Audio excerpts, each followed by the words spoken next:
Hello, this is Kim and welcome to the Horse Racing Thoughts Breeder Cup Saturday preview. Let's get started with the third mile. The 40th edition of the Breeders' Cup starts with the third mile, where feel-good story Cotty's Wish will try and defend his title and is -120 on the morning line. The 5-year-old has won 10 of his 15 starts and comes off a dominating victory in the Buzzford for trainer Bill Mudd. Practical Move was the hot horse for bettors but suffered a cardiac arrest while training on Tuesday morning and passed away. Charchet and Sosos are at 5-1. Our pick in the race is Preakness winner National Treasure, who is 6-1 in the future book wagering. The filly in Mare Turf looks like a spot for multiple European Grade 1 winner in Spiral to give John Gosden and Frankie Dettori a victory at short odds. Aidan O'Brien trainee Warm Heart is 5-2 and figures to be the only horse that has a chance to take this mile in a quarter event. Echo Zulu was going to be a big favorite prior to the decision to retire her, and that left the defending champion Goodnight Olive as a stand-up favorite for trainer Chad Brown.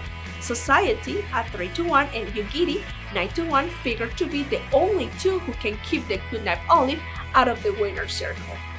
Charles Appleby will saddle Master of the Seas, who is a 5-2 favorite but seems very vulnerable in a race where luck always plays a big part, especially with the tight turns on the Santa Anita turf course. Japan Songline is next in the wagering at 3-1, along with G1 winner Match. Our pick is French G1 winner Kelina, who sits at 6-1.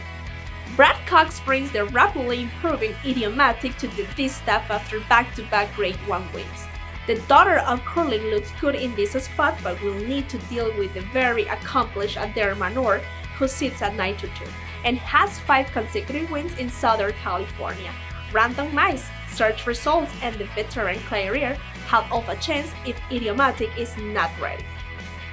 The BC Turf looks to be a battle between two top Europeans as Aidan O'Brien will saddle a good routine while John Gosden will challenge with Mustafa. Both horses are currently 2-1, while Roger Varian trainee King of Steel sits at 5-1. All 3 horses have passed on soft ground in order to run on the firm surface in California. But our pick is Up to the Mark, who has taken 3 straight G1s and figures to be near the front in this race, and is currently 10-1 in future book wagering.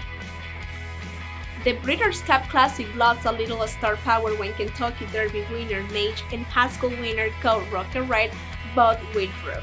That left Arcangelo as the 5-2 favorite for Jenna Antonucci, who became the first woman to win a Triple Crown race and then followed that with a Travers win. Unfortunately, Arcangelo was withdrawn from the race and retired after suffering a slight injury to his back foot. Lightly raced Arabian Night is now the 2-1 favorite after a big win in the G1 Pacific Classic at Del Mar. Japanese Invader Ushuba Tesoro is now 9-2. Our pick is White Avario, who has been training well for trainer Richard Dutra, and it is 3-1. This year's Breeders' Cup card will end with the 2 sprints, and in the 5 furlong start sprint it figures to be very competitive. Life in the Dream is 7-2, while Bratzel is 4-1, Caraval is 8-1, and Arsac is 7-1. Our choice in the race is the Southern California-based Phil D'Amato trainee Motorius at 13-2. Elite Power comes into the sprint after having an 8-race winning streak and in the Forgo Stakes. The Bill Mudd trainee won this race last year and is the heavy favorite for this year's race at 6-5. Bonita is 4-1 and California bred the Chelsea Brown is 9-2. Our choice is the lightning fast Speedboat Beach, who sits at 9-2. That is all for now. Check our site for the latest Breeders' Cup news and visit our social media for instant results. Have a good week and may all your wagers be winners.